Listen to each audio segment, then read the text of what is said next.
Bienvenue dans le plus grand parc attractif de Guadeloupe à Sainte-Anne, Karukéraland. Le parc Karucoco vous accueille pour des moments de détente, de sensations, de confort et de formidables moments conviviaux.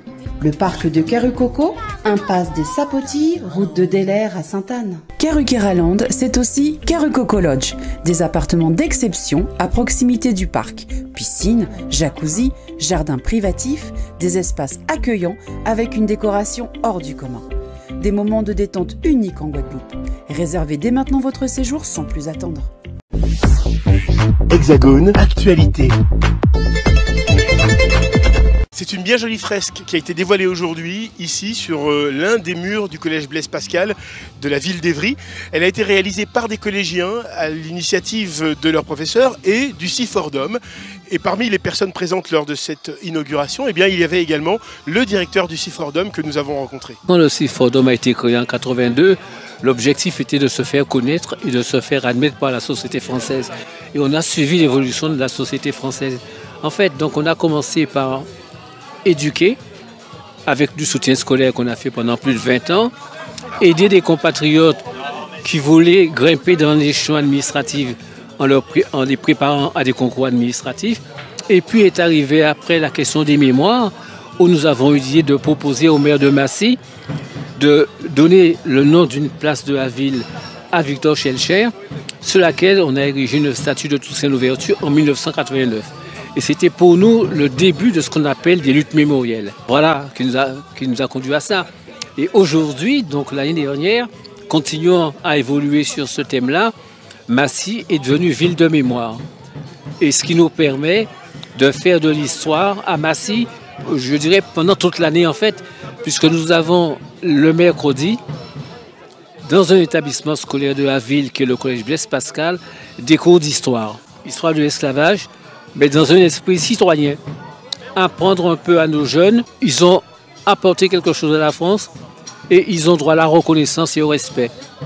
Donc on leur inculque des idées de liberté, d'égalité, de fraternité, mais également d'être ambitieux. On leur dit vous n'êtes pas moins que les autres. Donc défendez-vous. 3 dates de commémoration pendant ce mois de mai, le 10 mai, le 23 et puis aujourd'hui, vous êtes à Massy. Entre-temps, il y a eu un changement de gouvernement, mais on constate que vous êtes toujours aussi attentive à ce sujet. Alors moi je suis ici, vous savez, sur le territoire qui m'a élu en 2017. C'est un territoire qui, vous le savez, grâce notamment à l'action de José Pantoscrope et du CIFORDOM, est une ville de mémoire.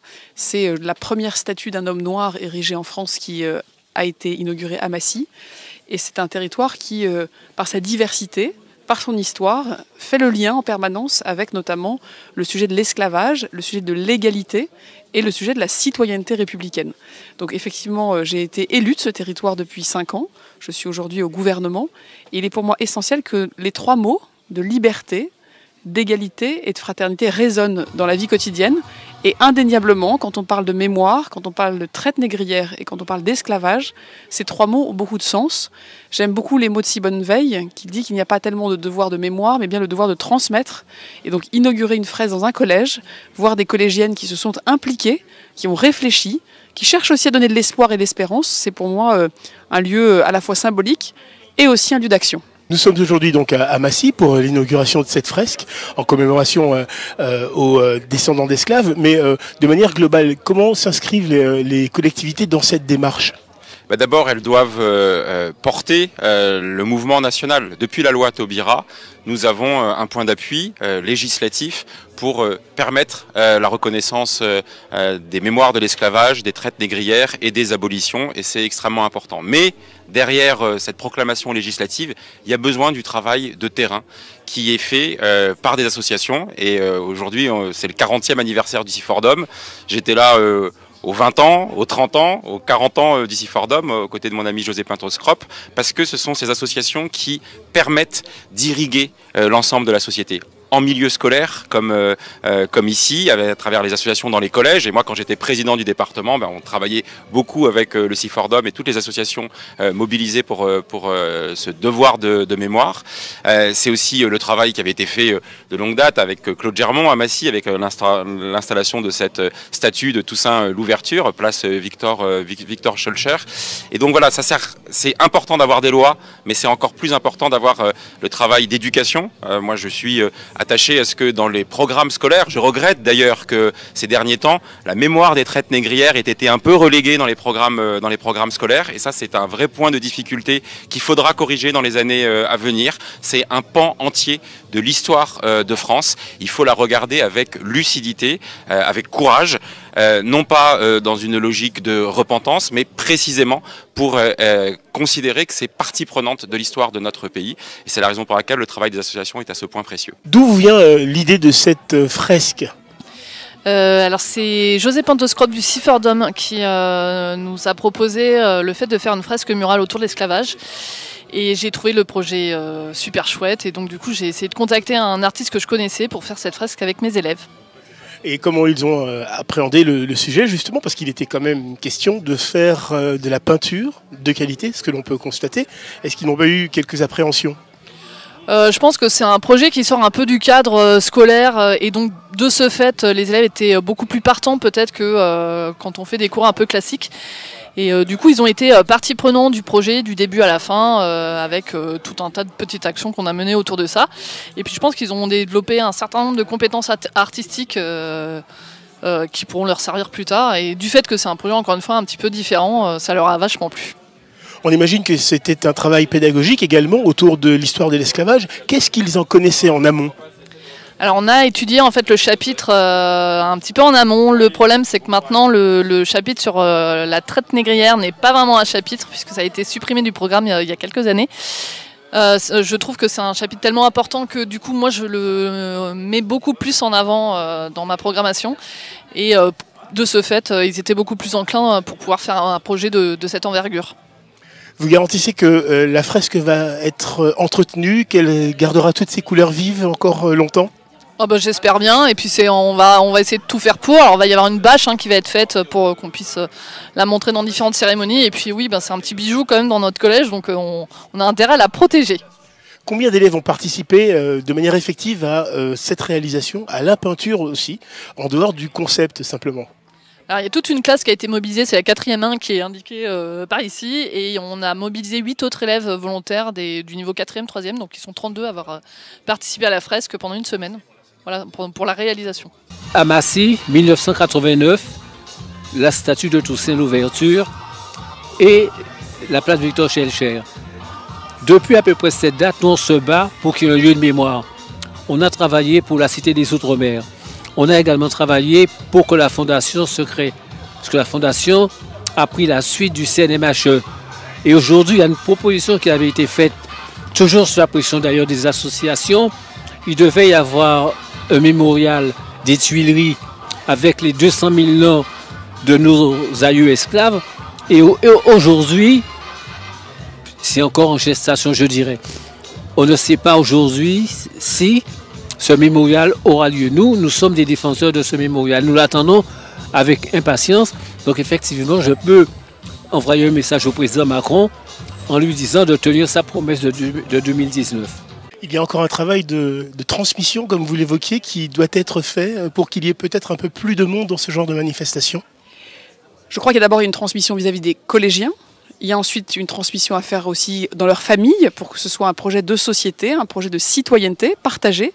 Et évidemment, j'ai moi-même fait des études d'histoire.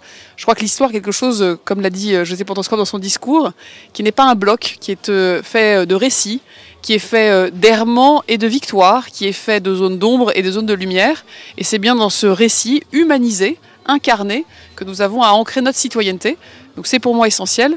Et vous savez que ma collègue nouvelle ministre des Outre-mer a tenu à se rendre dès les premiers jours de sa mission dans les Antilles pour notamment honorer cette mémoire, là où les hommes et les femmes, je crois, le plus attendent une reconnaissance, un partage. Mais c'est toute la France, toute la République qui doit également honorer cette mémoire. précisément que ce soit reconnu dans le débat public à ce niveau d'importance. Je parlais à l'instant aussi des programmes scolaires, de la manière d'assumer l'ensemble de l'histoire de France, que pas un seul collégien, que pas un seul lycéen ne méconnaisse l'histoire des traites négrières, de l'esclavage et des abolitions, comme il ne doit pas méconnaître l'histoire de la Shoah.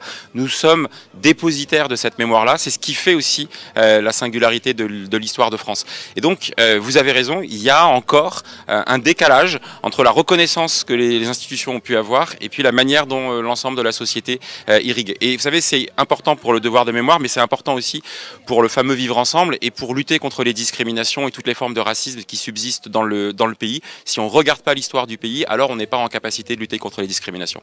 Comment l'histoire et les mémoires s'articulent-elles donc? Sans doute par l'exercice de la citoyenneté. Et nous faisons aujourd'hui acte de citoyenneté en inaugurant cette fresque Histoire, Mémoire, Citoyenneté réalisée ici par vous, collégiens de Blaise Pascal. Comment ne pas vous dire notre admiration et remercier M. Limon et Mme Béjot, sans qui cette fresque n'aurait pas pu se faire. La citoyenneté instaurée par la Révolution française fait que le citoyen dispose de droits politiques et peut ainsi, dans une société démocratique, s'impliquer dans les causes qu'il souhaite défendre. En effet, la citoyenneté ne se définit pas uniquement d'un point de vue juridique par la possession de la nationalité française et de ses droits civiques et politiques. Elle se définit aussi comme une participation à la vie dans la cité. Vous le savez certainement, il y a également une promesse du gouvernement de l'érection d'un mémorial avec les noms des anciens esclaves. Est-ce que vous allez vous aussi suivre ce sujet, puisque vous êtes aujourd'hui représentant du gouvernement? Est-ce que l'on peut avoir une forme de promesse encore que ce sera vraiment effectif? Les promesses que nous formulons seront et ont été des promesses tenues. Donc je n'ai pas d'annonce à vous faire, autre que nous cherchons toujours à honorer nos engagements. Le président de la République a eu des mots très forts, a posé des actes très forts, a nommé aussi des choses qui n'avaient pas été nommées jusque-là.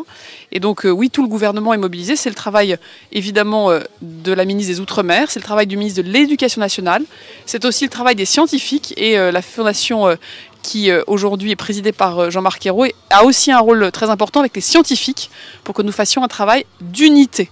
Moi, mon enjeu auprès du président de la République, je suis aujourd'hui en charge des sujets de transition écologique, mais ce sont vraiment les enjeux d'unité, de cohésion et de faire que la République soit unie face aux défis de notre époque. Massy, on a bien compris que c'est votre terrain d'action. Est-ce que d'autres villes déjà du département ou un peu plus à l'extérieur également s'intéressent au même travail que vous fournissez ici? Nous travaillons également sur les Ulysses, nous travaillons sur Vigneux, nous travaillons sur Sarcelles et nous travaillons également sur Paris.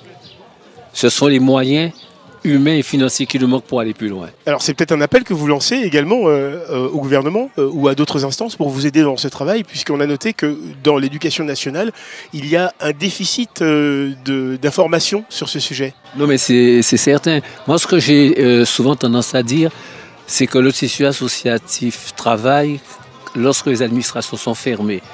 Lorsque les mairies sont fermées, les gens qui ont des difficultés ou qui veulent apprendre, se retournent vers les associations. Et c'est vrai que aujourd'hui, l'État ne prend pas suffisamment en considération le travail fait par les associations. C'est dommage. Et même quelquefois, je dirais que l'État a tendance à se porter concurrence des associations. Alors que là, l'État devrait au contraire donner la main aux associations. La ministre Amélie de Montchalin, qui était aujourd'hui à notre micro, a promis que le travail de la ministre des Outre-mer, la nouvelle, serait accompli en ce sens, justement, puisqu'il y a eu une promesse qui a été renouvelée le 23 mai dernier, lors de la manifestation à la basilique de Saint-Denis. Vous trouvez qu'il manque encore un peu de certitude? J'étais à Saint-Denis, donc j'ai entendu l'intervention de la ministre des Outre-mer. Et c'est vrai que nous lui avons demandé un rendez-vous que nous n'avons pas encore, mais quand nous irons la voir, nous défendrons l'idée de faire en sorte que Massy Ville de Mémoire soit encore plus importante que cette année, mais également que le mémorial acte des Tuileries se fasse. outremernews.fr, le site de l'actualité Outre-mer, 24 heures sur 24 et 7 jours sur 7. Retrouvez la chaîne Outremer News sur YouTube.